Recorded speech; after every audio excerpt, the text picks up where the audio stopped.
My goodness. A rematch I didn't see coming, but one that I can't wait for.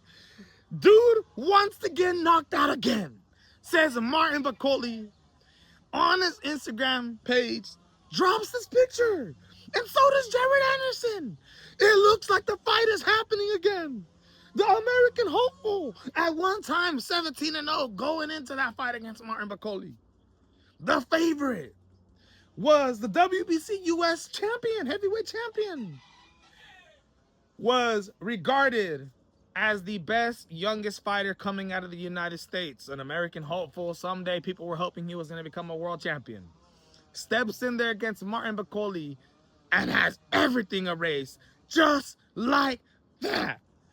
The dude gets dropped in round 1. I thought he did good. Round 3 and round 4, I thought he did enough to win those rounds. But round 5, the power of Martin Bakole just proved to be too much. Martin Bakole came into that fight in tremendous shape. This was a guy who was coming off the Carlos Takam fight with a win, weighing at around 300 pounds. When he went in and fought against Jared Anderson, he weighed, what was it, 280? 280 pounds? The dude was averaging 275 to 280. 290 the most. Carlos Takam, he weighed 300 pounds. Went back down to 285 when he fought against Jared Anderson. Beats him, but then steps up on, what was it, 48-hour notice to replace a sick Daniel Dubois, who was supposed to take on Joseph Parker, on the undercard of Dimitri Bivol versus Arthur Beterbiev 2. And guess what happened? Round 2 comes. Joseph Parker puts him down with a big right hand. Boom! Overhand right. Hits the top of the temple of Martin Bakole. Bakole gets those spaghetti legs. Doesn't know where he's at. They stop the fight. I thought, you know, they wanted to save Martin Bakole. This is a guy who was coming in on 48 hours notice anyways, getting paid a lot of money. Was probably going to get absolutely knocked out by Joseph Parker if they would have let that continue. They did a good job by stopping that fight. Then comes back in his most recent fight and is coming off a draw against Efe Agdogba. The boogeyman Martin Bakole was caught. Going into that Jared Anderson fight, not a lot of people knew about this kid. That's why he was the underdog going into the fight. Supposedly a dude who had sparred with the likes of Alexander Usyk, Daniel Dubois, Joe Joy, saying that he's even stopped world champions in sparring sessions. That's why nobody ever wanted to give me a fight. Finally got the opportunity against Jared Anderson. Beats him in brutal fashion in the 5th round. Anderson didn't get put out. He wasn't asleep. But he was taking a goddamn beating. Was dropped like, what, 2 or 3 times in that 5th round? I'm scared for Jared Anderson when it comes to this rematch, bro. Jared Anderson really hasn't worked on any of the things that I see he needed to work on going into this fight against Martin Bakole. Martin Bakole, when he got knocked out against Joseph Parker, I want you to keep this in mind. It was on 48-hour notice. He weighed 285 against Jared Anderson. He came in at what? 310, 320 against Joseph Parker. Was not training at all. Was tremendously out of shape. And even in that 2nd round before he got knocked out, was landing some beautiful body shots. I always say that if this dude didn't get knocked out, I could have seen that fight getting a lot more difficult for Joseph Parker. It's just the size. It's just the volume that Martin Bakole puts on people. He's just too big of a guy. Sometimes he doesn't have the best defense. This dude literally takes punches. He takes punches on the chin. Now, against some of the hardest, punches in the world, he needs to be careful. But when it comes to the body, the dude could take body shots all day. Jared Anderson was killing the body of Martin Bakole. Efe Agdogba was a different story. I actually thought he beat Martin Bakole. I thought he had the style. Long, tall fighter with long arms, great footwork, completely different than Jared Anderson.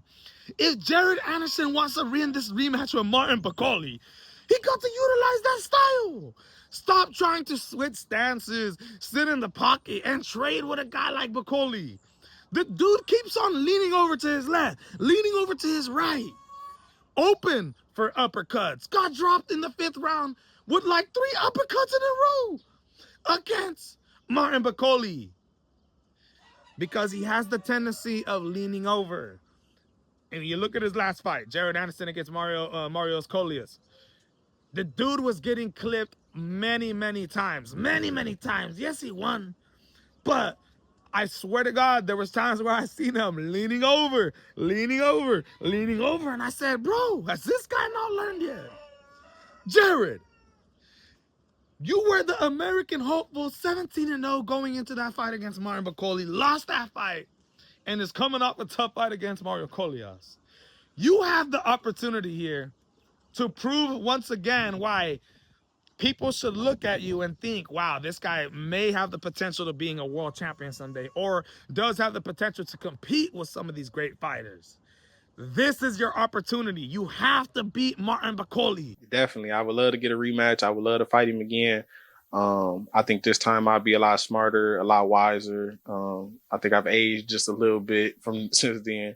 And I'm definitely gonna take a different approach to the fight if we ever be able to have it again. Well, hopefully that's true, Jared Anderson. He does say he understands the way he lost to Martin Bakole.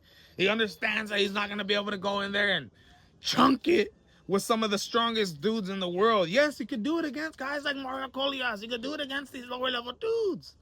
But against a monster like Martin Bakole, I really hope Jared Anderson learn from his loss and comes in here with a completely different game plan. I think try to utilize the footwork, stay on the outside is the way to go. The problem is he don't have the reach and he don't have the tallness that Efe Jagba has.